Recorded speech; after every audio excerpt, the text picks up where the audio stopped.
Welcome and thanks for tuning in to the Victorian Aboriginal News Van Talks podcast. I'm your host, Charles Pakana. Victorian Aboriginal News acknowledges and pays respect to traditional owners and custodians across Australia. We acknowledge the elders who have gone before, those who currently lead their communities, and those who will follow in years and generations to come. This podcast was made possible with support from the Community Broadcasting Foundation. Find out more at cbf.org.au. Today on the program, we'll be speaking about the interaction between traditional owner groups and local governments across Victoria. This is particularly important given the light of the local treaty negotiations that will start, well, very soon, as we've seen with Jara, and increasingly over the next few years. The important relationships that exist and will exist between local governments and traditional owners can never be underrated. Today, we're recording an interview on Taungurung country with the CEO of the Taungurung Land and Waters Council, Matt Burns, and also Bendigo Council's Mayor, Councillor Andrea Metcalf. This is all about the Taungurung Land and Waters Council Local Government Forum. Matt, thanks for joining us again on the podcast. Thanks, Hank. I'm glad to be here. And Andrea, thank you so much indeed for coming along to Broadford today for this interview. It's been a beautiful day for a drive. Pleasure to be here. Matt, let's start with you. What's the primary motivation that led to establishing this forum, along with specific goals that Taungurung was seeking to achieve? The motivation for the forum came about a number of years ago following Taungurung's signing of our recognition and settlement agreement. There were particular obligations that were put to local government to respond and engage with Taungurung Land and Waters Council as the representative body of the Taungurung people. And it meant that the 12 or 13 different councils upon Taungurung country, substantively more around 11 councils, were engaging on similar issues, and that meant that there were 11 independent conversations that were happening around council plans, around community visions, around some of the particular obligations within the recognition and settlement agreement. And it also meant that council, in engaging with Taungurung, kind of have their own processes and systems in which they engage. So it meant that we had to adapt to 11 or 12 different types of engagements in order to feed in what might be very similar information from a holistic traditional owner sense. So it came about because I felt and we felt that there was an opportunity to create more efficiency, but also more power in our message and collaboration amongst councils around efficiency of resources when we think about the type of objectives that we might be able to achieve. So in terms of objectives that we want to achieve, in my view, I think one of the things that is understated and under-realised opportunity is the collective advocacy that local government and traditional owner communities can kind of deliver when it comes to engaging and advocating to the state around local community outcomes. That's not just Aboriginal outcomes, that's broader community outcomes. And I think there's a lot of strength that is under-realised in that conversation. I think there's a lot of opportunity that we want to be able to engage with council when it comes to our knowledge, our views, our objectives instead of aspirations of what we've got to achieve really great outcomes for Taungurung country for all Victorians. But the challenge that we have is resourcing sometimes to be able to operate as a real partner to local government. So some of the opportunities are around collective resourcing potentially from local council to support the employment of key people within the organisation, efficiencies when it comes to our statutory function as a registered Aboriginal party under the Aboriginal Heritage Act. Council have very key roles to play when it comes to the Planning and Environment Act and, significant decision making around land use. So there's some real opportunities to create some efficiencies, some alignment of views and perspectives around how do we perform our functions better together and how do we identify where there are challenges in that system and how can we advocate together to improve those systems. And we'll definitely dive into some of those things. Before we get to you, Councillor Metcalf, I'll just stay with you, Matt. When did it start? And give us a rough structure of how it looks. So there was a one-off kind of local government forum back in 2018 to discuss the recognition and settlement agreement, the Taungurung recognition and settlement agreement.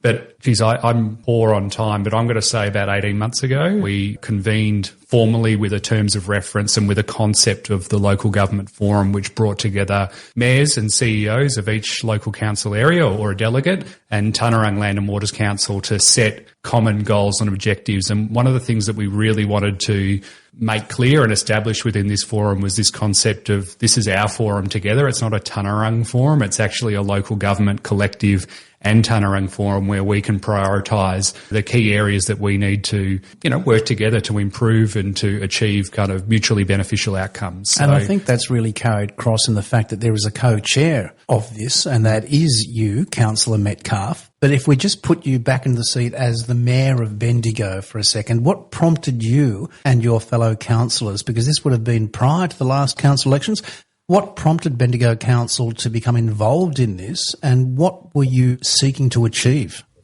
Well, Bendigo's been waiting for Taungurung Land and Waters Council to establish themselves. Matt's talked about the resource demand that's been coming in to the Taungurung Land and Waters Council, and we were just waiting for them to establish themselves.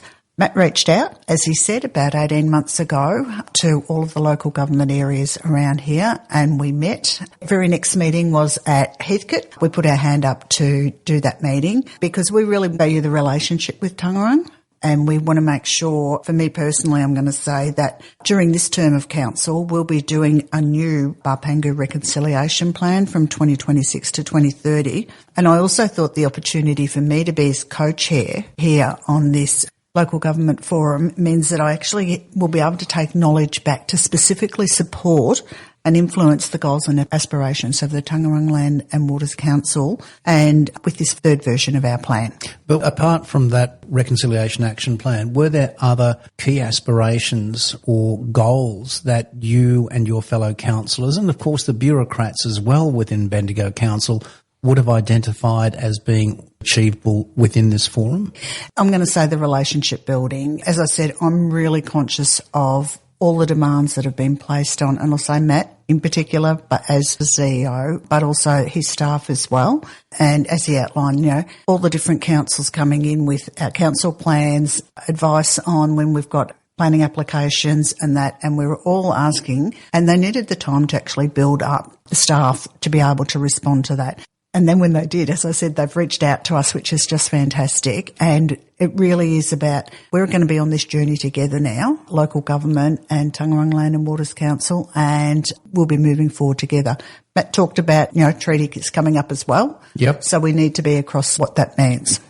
You are the co-chair, and I believe recently elected co-chair. Now, it was interesting. I was having a yarn with some of the staff and asking them inappropriate questions, and it was shared with me that the election was not actually involving votes from Taungurung or any of the other interested parties such as LGV or MAV, but it was just your fellow councillors from around the Taungurung area. How many all told were voting in that? I'm not sure whether it was somewhere between 11 and 15, I would have thought. Matt might know. Well, it's a good question. My understanding was all the councillors from each local government area had a vote. The co-chair, who was going to be the councillor co-chairing the and what made you put your hand up for that? I mean, you've got enough work surely as the Mayor of Bendigo. It's not exactly a small shire.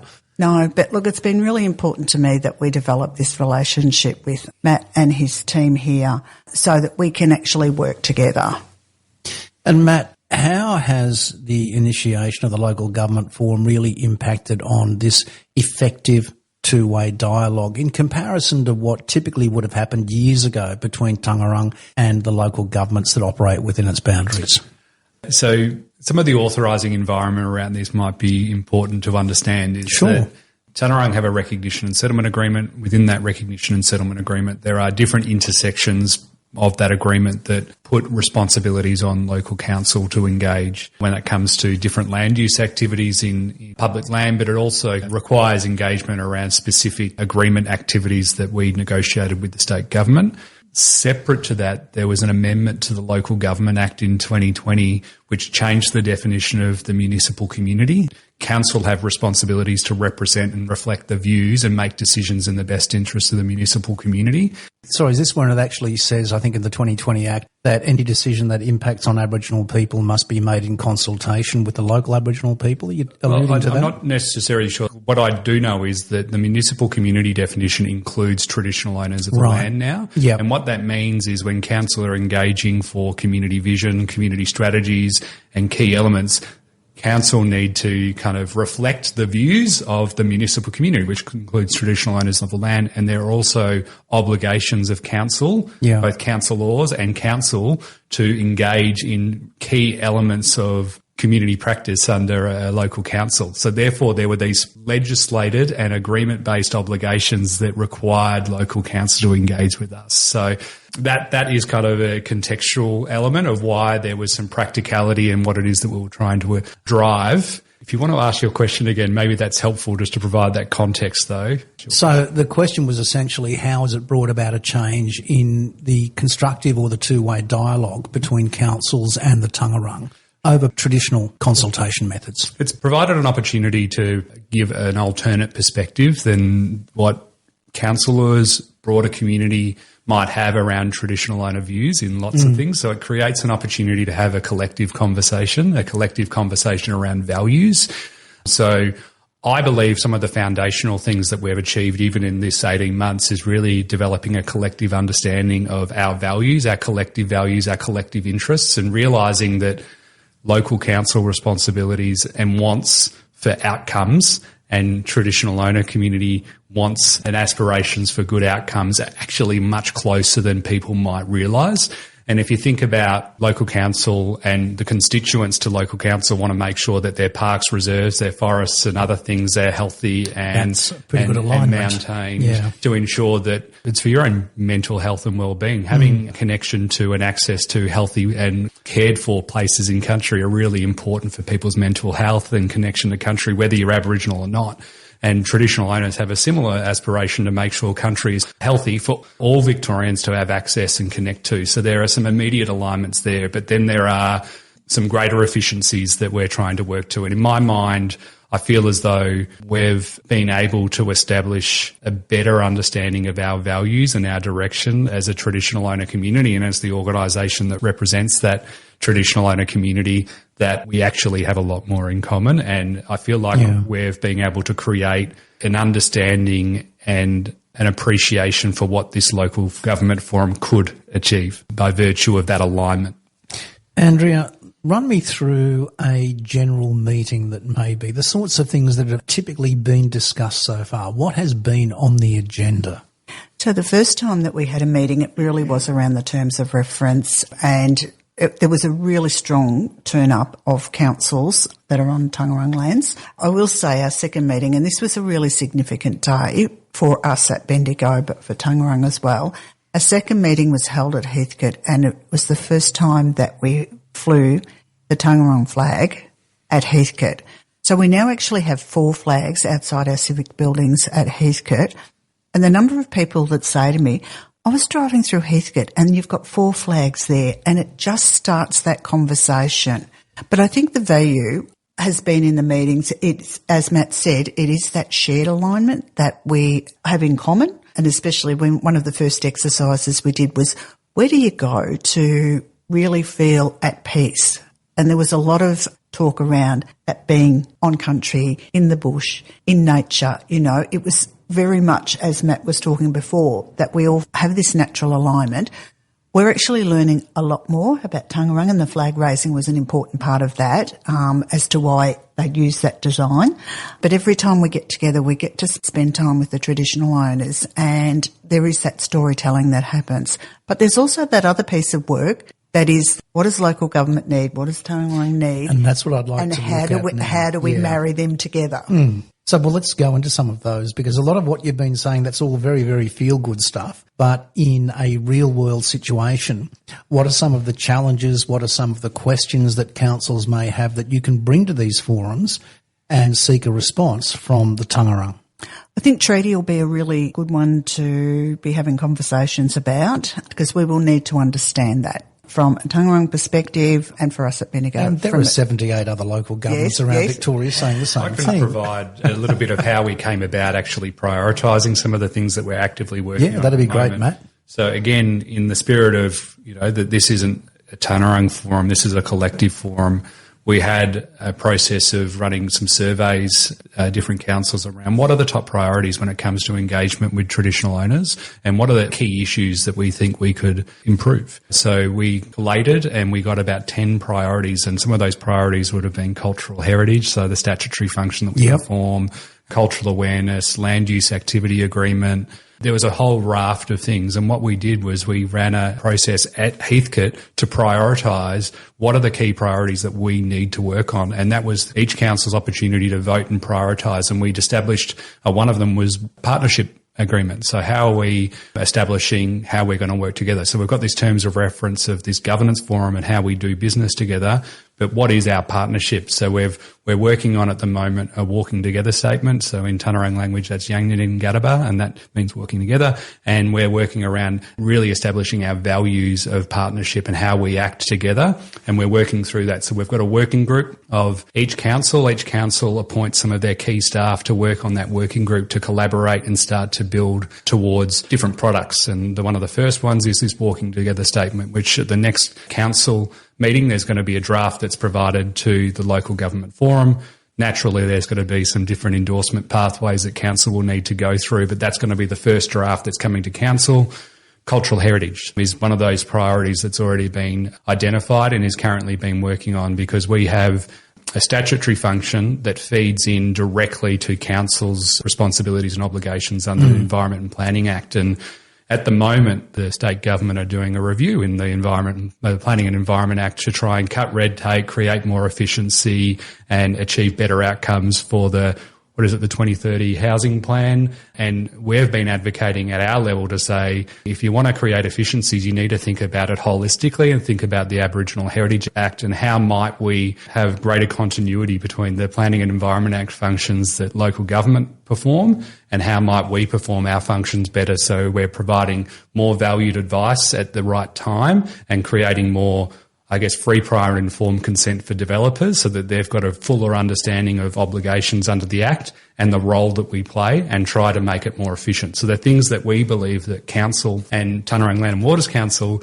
can work together to identify the process and how do we work together there. There's also our land use activity agreement, and how do we create processes and systems and consistency in the way that we engage with Council. What information do we need? How do we ensure that we're in a timely way working through different obligations, responsibilities, and then broader than that, which aren't necessarily projects, there's all of the other obligations that council have with all the different strategies, community strategies, program strategies and activities that they're looking to do on country.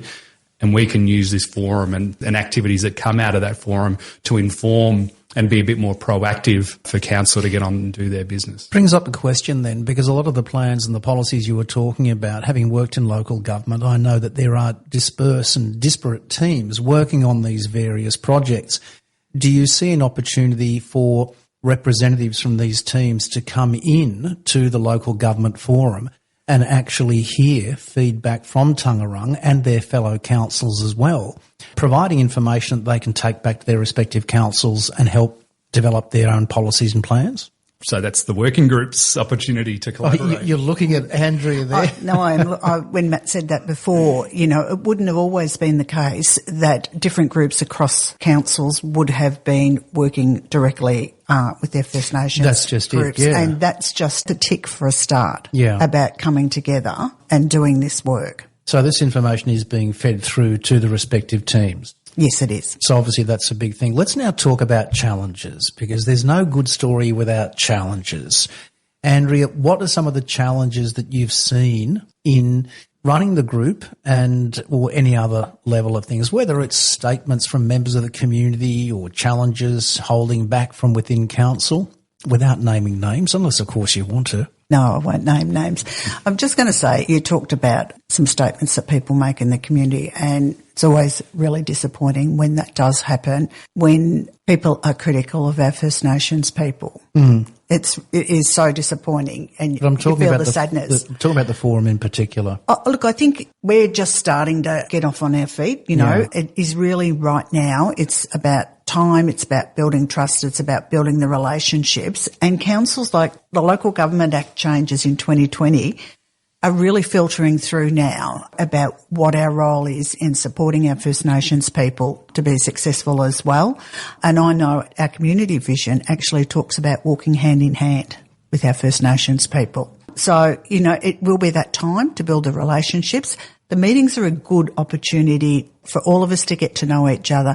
And sometimes it can just be those conversations where you go, I'm just wondering if you meant this, and it can get clarified straight away rather than sending an email and then waiting for a response and then reading it and misinterpreting. So it's the time now, the trust to build the relationship. As I said, Matt's talked about a few things. The land use activity agreement is one that councils have, it's been difficult to work through for councils in some respects, but there are ways that it can work that will benefit our First Nations people, but benefit our communities as well. So we're all successful.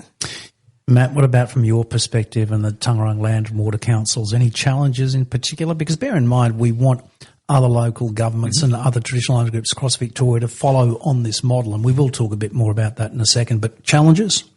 Challenges come in different ways, and in my mind, what is not a challenge at this point in time, as where we're at, is that the councillors, CEOs and the councils themselves see value in what it is that we're doing. There will be challenges associated with agreeing to certain things, certain outcomes, and I think there will be different perspectives from different councils around the outcomes that we're trying to achieve.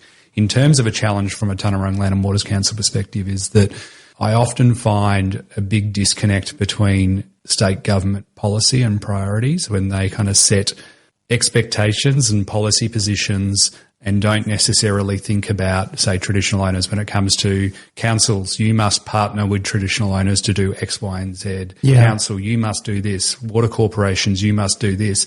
And they put this implication on with the knowledge that traditional owner knowledge is valuable, and that value can really enhance outcomes for the broader community. And I think that's what's underpinning it. What is not considered is how do we make sure that there's resourcing available for the traditional owner groups to be able to deliver against that value to support councils to get better outcomes. And the challenge that we have is that we don't receive $1 from the state government in order to do the work that we're doing with the local government. You could have been a bit hard on the state government. So in my mind, the opportunity is to say, well, and this is a conversation that we're actively happening in councils at the moment, to say you could theoretically take this challenge of your obligations to the Taungurung people and to, in some cases, the different councils have different traditional owner country within their council boundaries. You can take that on yourself, or we can come together as a collective of councils and start to consider the resourcing challenges in order for us to be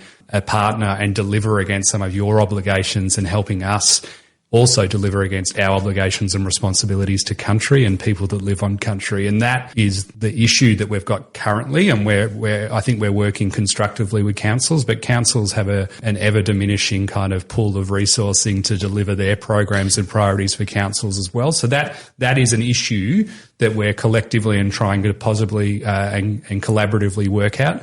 But in my mind, there is still a disconnect between the state government when it comes to here are outcomes that we want to see because traditional owners have value. That value is really important for the state of Victoria. And then that decision to pass that responsibility onto another entity without thinking about our ecosystem needs to be able to respond and add that value. That is a consistent issue that's happened to put us in difficult positions, because I don't want to be belabouring the point, but what actually happens then is that council have obligations. We don't meet them because we don't have resourcing.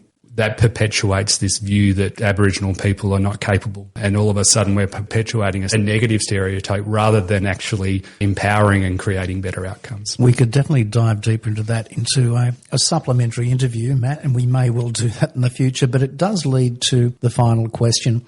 And we'll start off with you, Councillor Metcalf, and that is, what advice would you give to other local governments who are in other traditional owner group areas to follow along a similar path? I'd actually say reach out and ask questions and recognise that it does take time to build trust from all parties. I would say that. But we've got to remember that at local government, we're the closest source of government to the people. Absolutely. And we have such a strong role in reconciliation in this country. So we'll all be successful when we're all successful and we're working together, and we're not making demands of our First Nations people that they're not resourced to fulfil. Matt, what advice would you give, apart from obviously traditional owner groups lobbying the state government for more resources, but what advice would you give to other TR groups? And we look at Wurundjeri with about 39 or so local governments within their boundaries. What's the advice you have? How do they replicate this model, or at least go along a similar path? I mean, that's a self-determined pathway, but in my view, is that we're now creating a more efficient pathway to engage and partner with local councils. So if we're thinking about our time and effort and resourcing to be able to engage across Taungurung country, we're creating a much more efficient and potentially consistent, because we're delivering the consistent message collectively. So I think that other traditional owner groups should actively consider the value of consolidating a forum for local government areas and having the one conversation instead of multiple. So, I mean, ultimately everyone has their own pathway, but yeah, I think there's a lot of value that can come from this approach. Matt Burns, CEO of Taungurung Land and Waters Council, and Councillor Andrea Metcalf, Mayor of Bendigo and co-chair of the Local Government Forum. Thank you so much indeed for your time, both of you. Thank you, Uncle Charles. Thank you. For a full transcript of this interview, visit the Victorian Aboriginal News website at vicaboriginalnews.com.au. Until our next episode, stay safe and stay informed.